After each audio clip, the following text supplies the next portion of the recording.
Gak lulus-lulus. Cuk.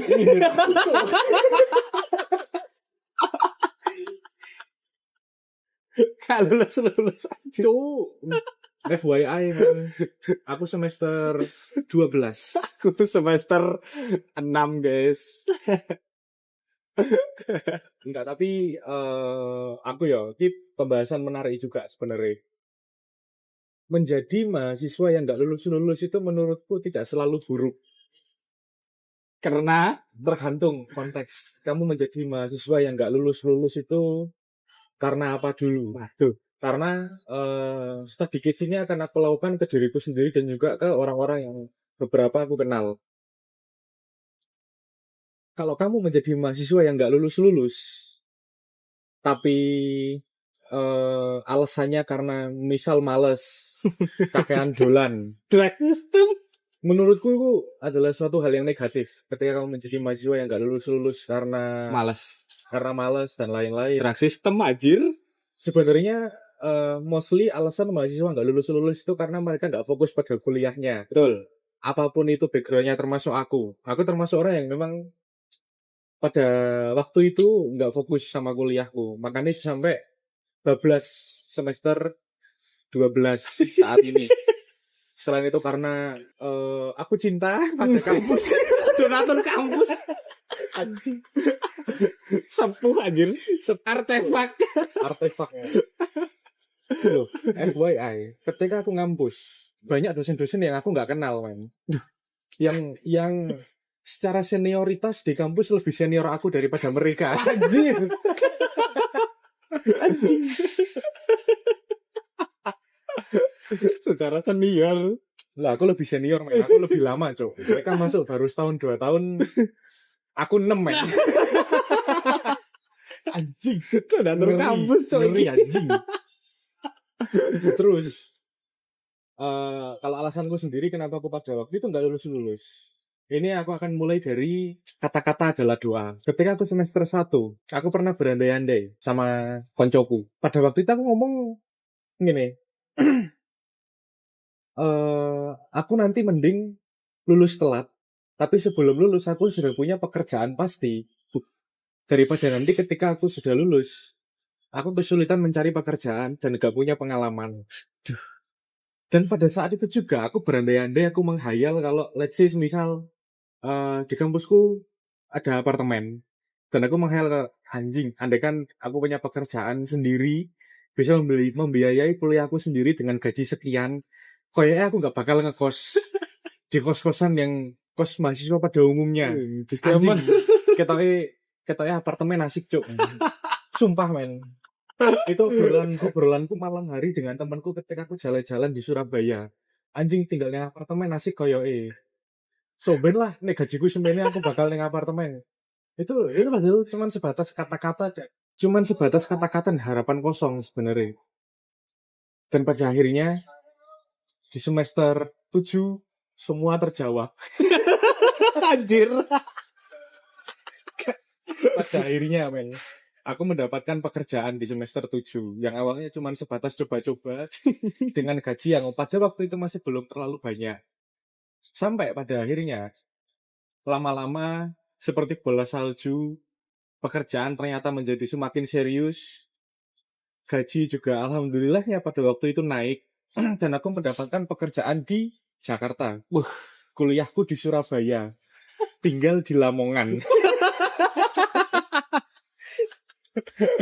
Disclaimer, ini bukan untuk mahasiswa yang biasa ya teman-teman. Iya, ini untuk mahasiswa luar biasa kan. Anomali mahasiswa, Cok.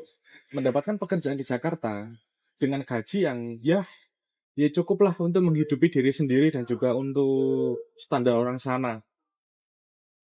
Dan ya pada waktu itu matkul tamat, tinggal skripsi tok, final boss. Ku tinggal sampai semester 11. Bertahun-tahun aku kerja di sana, dan apa yang aku harapkan atau apa yang aku andai-andaikan dulu ketika aku di semester 1 semua menjadi kenyataan. Serius, Cok. Pada akhirnya aku mendapatkan gaji yang menurutku cukup aku mendapatkan Pengalaman. pengalaman jelas, Pengalaman. pasti. Privilege itu menurutku yang akan kita bahas nanti dulu. Nanti dulu itu. Di episode selanjutnya. Mari kiwai itu. Dan aku mendapatkan pada akhirnya apa yang aku andai-andaikan, tinggal di apartemen di Jakarta. Wah, Ada dokumentasinya, mungkin nanti aku pasang di sini. Nah, itu. aduh. Kalau aku sih lebih ke perjalanan menuju beranjak ke kuliah. Tuh sangat-sangat gimana ya istilahnya itu. Sangat-sangat mengharukan. Jadi untuk semua orang, baik itu yang mampu, tidak mampu, kita semua mempunyai kesempatan yang sama sebenarnya. Cuma nah, itu kita mau apa enggak? Ini kisahnya itu kita mau mencoba atau enggak? Tinggal itu saja teman-teman. iya benar. Karena menurutku kuliah itu penting nggak penting tergantung kamu. Kalau mindset orang bahwasanya kuliah itu adalah untuk mendapatkan pekerjaan yang lebih layak, dia bisa meningkatkan probabilitas ke sana memang, tapi nggak menjamin. Enggak menjamin bos. Meningkatkan probabilitas untuk ke sana, tapi nggak menjamin. Yang penting apa? Jangan drug system. Anjing. Cuman yang jelas menurutku, yang pasti dari sebuah perkuliahan adalah kalau kalian memang serius, yang pasti kuliah akan meningkatkan SDM kalian, entah dari skill, pengetahuan, dan Cara lain-lain. berbicara. Cara berbicara termasuk soft skill, men. Itu pasti akan berbeda dengan orang-orang yang nggak kuliah. Tapi di sini aku nggak merendahkan juga, karena hal-hal seperti itu sebenarnya bisa kalian dapatkan di luar perkuliahan. Contoh, let's say, ini FYI, life hack. Aku punya sebuah life hack untuk orang-orang yang mungkin kalian masih belum memiliki kesempatan untuk kuliah. Menurutku cara paling gampang untuk kalian menjadi setara dengan anak-anak kuliah itu dengan membaca buku. Betul.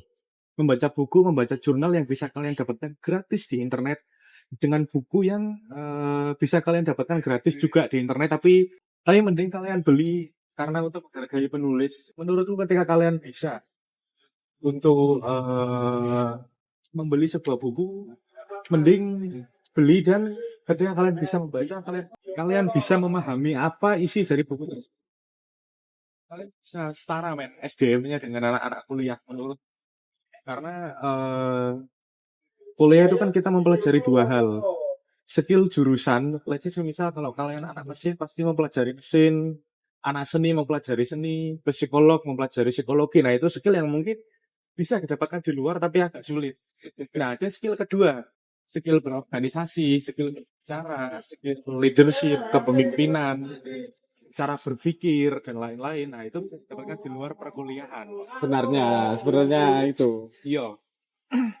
Tapi kalau semisal kalian malas membaca seperti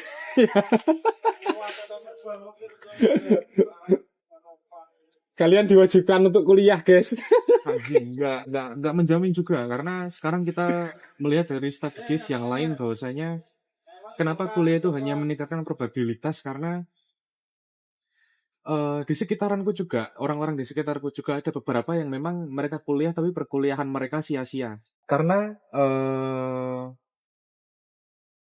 ono koncoku sing dia kuliah karena terpaksa.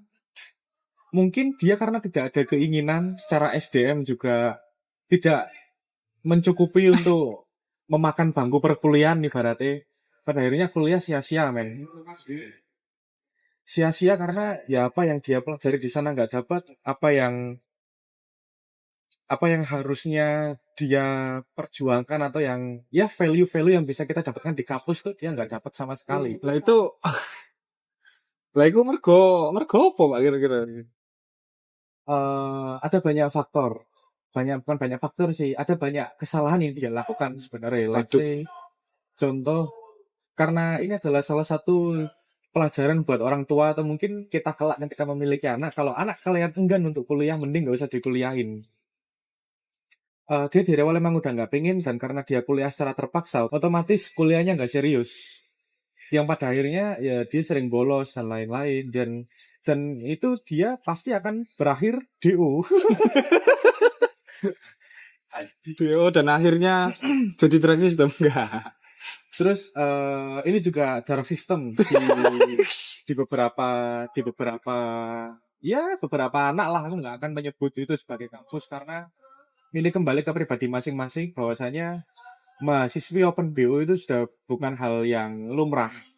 Bukan rahasia Bukan lagi. rahasia umum, bukan rahasia umum. Bukan rahasia lagi, tapi emang ya ada beberapa orang di beberapa kota, biasanya mostly kota-kota besar ada yang seperti itu, dan menurutku orang-orang seperti itu juga salah satu contoh bahwasanya mereka gagal dalam perkuliahannya menurutku. Terus ada juga yang tipikal yang dimana awalnya mungkin dia niat awal kuliah, tapi di tengah jalan dia terbuai oleh beberapa hal. Contoh, let's say, misal dengan pergaulan. Itu salah satu yang paling berpengaruh biasanya itu Yang paling berpengaruh. Dunia perkuliahan anjir. Terbuai dengan apalagi pergaulan. Dengan sifat-sifat hedon. Nah, hedon terutama. Kalau aku termasuk orang yang terbuai dengan pekerjaan. Karena aku bekerja hingga akhirnya melupakan tanggung jawabku sebagai mahasiswa. Tapi ya, masih worth it lah. Iya, walaupun worth it ya, Pak. Walaupun nggak ada yang dirugikan, karena aku kuliah. Ketika aku kuliah, aku membiayai sendiri semua perkuliahanku, dan orang tua udah nggak bisa dibilang lepas tangan lah, udah bisa mandiri. Ya tetap itu namanya terbuai dan tetap lari dari tanggung jawab, tapi at least lebih baik daripada yang mereka ini yang menghabiskan uang orang tua untuk ego mereka sendiri. Apalagi uang pemerintah ini.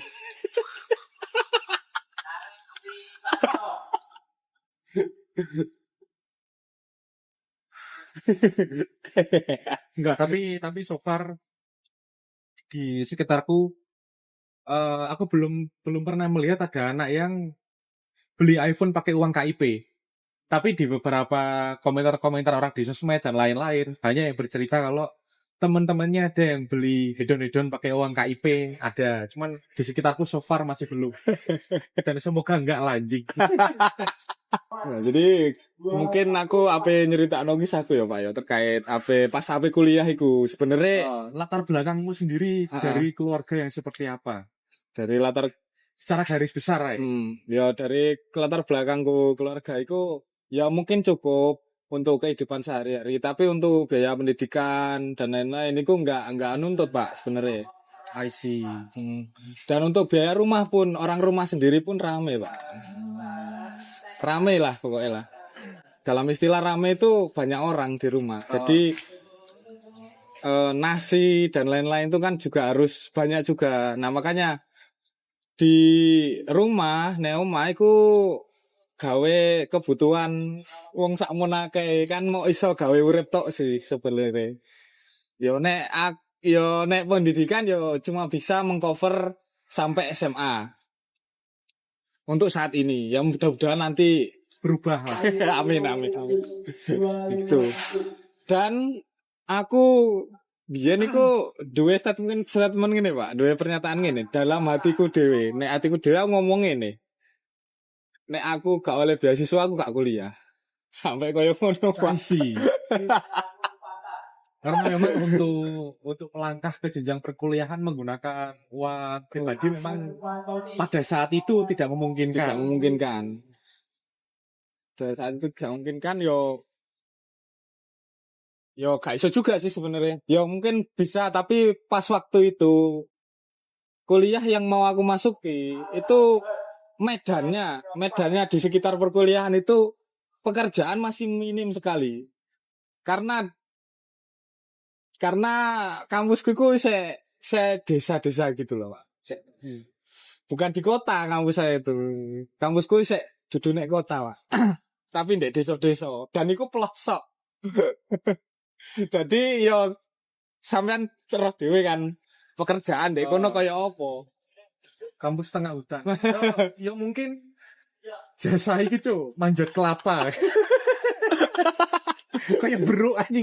Sainganmu cuman beruk Cuk. Ambil jupuke legen-legen ngono ku. Ya. Ya pada saat itu ada salah satu kampus yang membuka beasiswa, Pak. Sebetulnya. Ono sing kampus buka beasiswa. Ya aku terbuai dong dengan beasiswa itu karena memang menurutku kesempatan yang benar-benar harus kita manfaatkan, khususnya orang desa. Khususnya wong desa kayak aku ini kan harusnya kan kayak wong desa kayak aku ini kan harusnya kan ya jupuk beasiswa ngono ku mengambil kesempatan karena memang terkendala oleh biaya. Sampai kayak ngono. Dan pada singkat cerita, aku krungu iku besok langsung moro nek kampus Pak. Pengen kuliah. Iki satset iki mode satset iki. Karena aku juga pada waktu itu aku kan TN beasiswa, ketean kuota. Dan pada waktu itu aku yang daftar ke sana itu baru orang 60, Pak. Ternyata haji. Baru orang 60 yang daftar dan itu gelombang pertama. Dan ya alhamdulillah langsung daftar dan pada saat itu aku bertekad bahwasannya nek aku merono terus gak oleh beasiswa, aku gak kuliah. I see.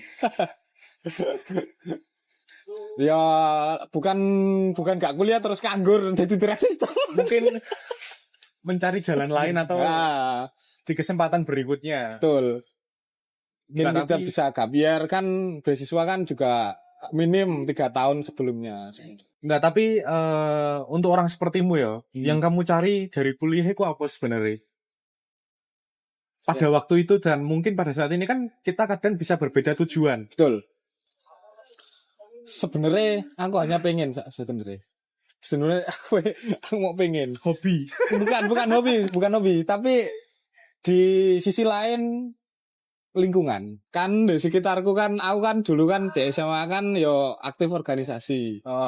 Nah, di dalam orang-orang organisasiku kok podo kuliah. Dan mereka itu tak wasi pinter-pinter, Pak. I see.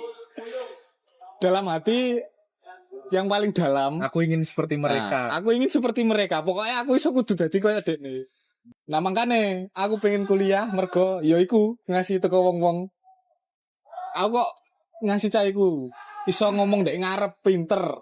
Public speaking. Pinter sih. Iso nguasai materi dengan baik. Terus kerangka berpikirnya barang yo api tersusun. Tersusun. Dan pada saat itu aku yo melet istilahnya, pengen banget. Jadi kayak mereka itu pengen banget. Iku salah satu motivasiku untuk kuliah.